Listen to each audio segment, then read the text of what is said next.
Hi, it's Kozue. In today's video, I'm creating lace nails using stamping. First, I wipe off any moisture and oils from my nails with disinfecting ethanol.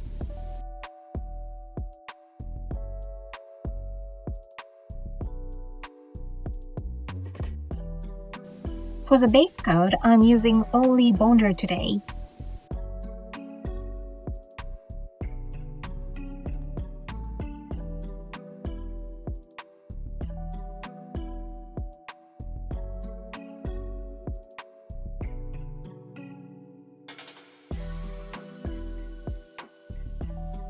Bonder dries without much shine and stays a little tacky, so it really helps the color polish grip onto the nail. It makes the manicure last longer.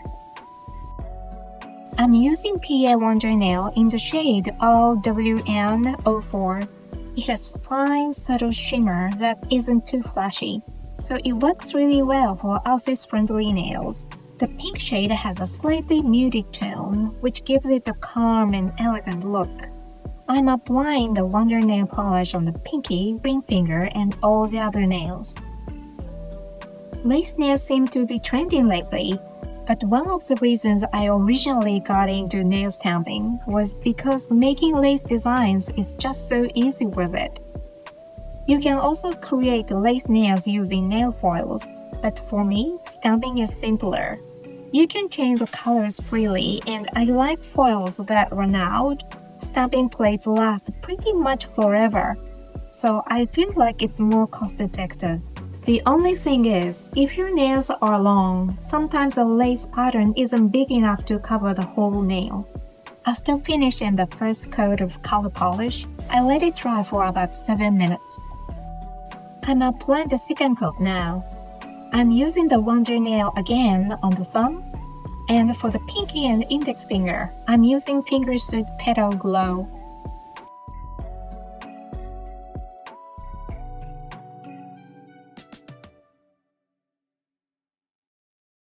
Fingersuit's Petal Glow is a magnetic polish that reacts to a magnet and creates a cat eye effect. I'm applying it inside Fingersuit's ultra strong horseshoe magnet. Make sure there are no other magnets or metal objects nearby, since they can get pulled in and cause accidents.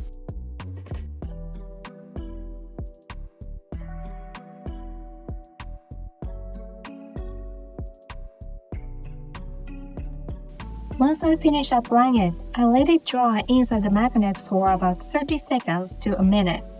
And this time I try something a bit acrobatic. I kept my pinky inside the magnet while I moved on to the ring finger.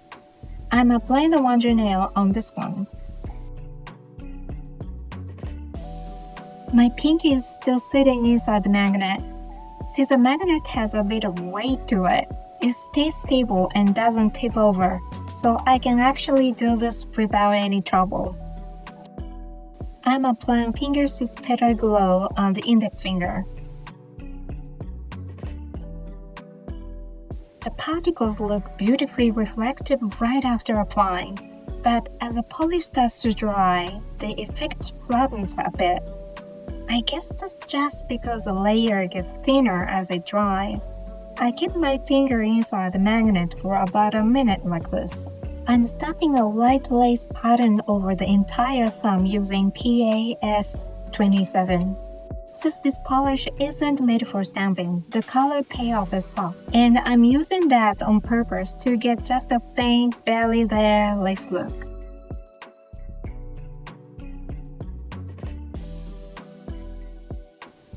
And it picked up like this.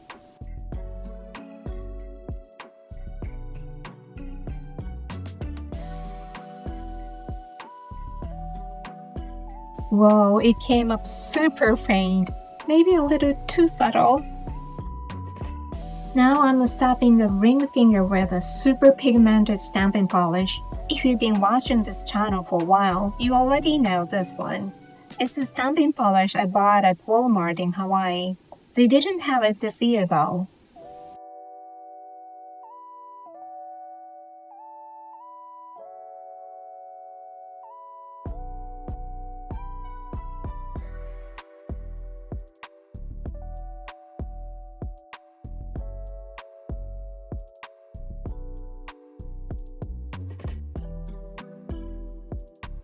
Next, I'm layering a brighter white lace stamp over the faint lace on the thumb. The plate I'm using today is from an overseas site. It came in a set of 5 plates, all with different lace designs. I think I'll place a lace so it shows in the lower left corner. I'm stamping the same pattern on the middle finger too. I should clean the plate between stamps, but laziness won this time. Hesitating about how to place a stamp is such a classic nail stamping moment. It happens to all of us, doesn't it?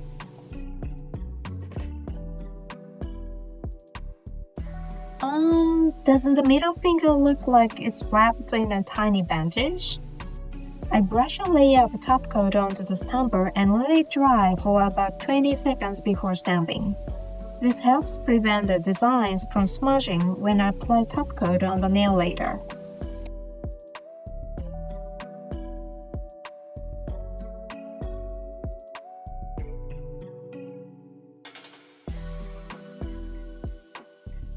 I'm stamping top coat onto all the stamped nails, including the ring finger and the middle finger. This way, the design is sealed in before the final top coat goes on. Sometimes the top coat leaves little leftover bits like this, so I clean them up with washi tape. It still looks like a tiny bandage on that middle finger. Once you see it, you can't unsee it. First layer of top coat. I'm using nail envy today. And as soon as I finish applying it, I place a half-round paw right on top.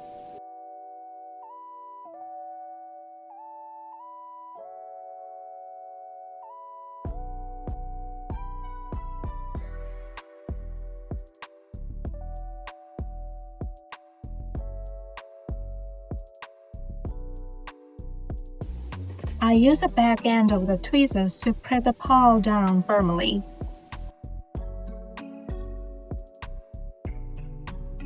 When I apply top coat on the cat eye polish nails, I keep the finger inside the magnet. I just finished top coat in the ring finger and was about to move on to the middle finger, but the bandage vibe was bothering me so much that I grabbed the wonder nail and repainted it on the spot. Hopefully, this tones down the bandage look.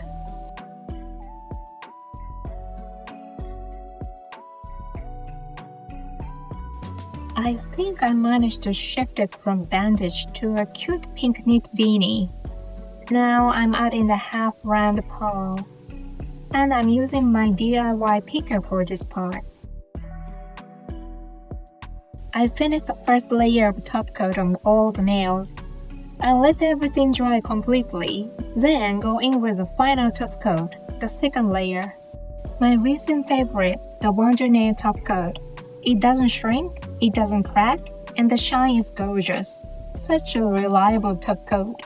By the way, when I want to add paws onto regular polish, I always choose the half-round ones because they are much less likely to pop off.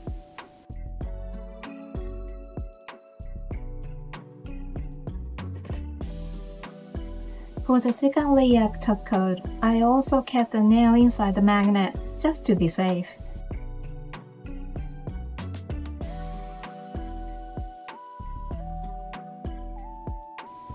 All done. The lace nails are finished. The color balance was trickier than I expected. You can attach nail foil with regular polish, but honestly, I'm still a stamping girl at heart.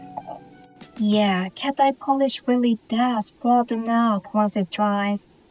Some brands hold the magnetic line better than others, so it definitely depends on the formula. This year, I've been seeing a lot of lace-on-lace designs, so I really wanted to try it myself. And honestly, lace-on-lace is way easier to do with stamping than with nail foil. Thank you for watching. See you in the next video. Bye!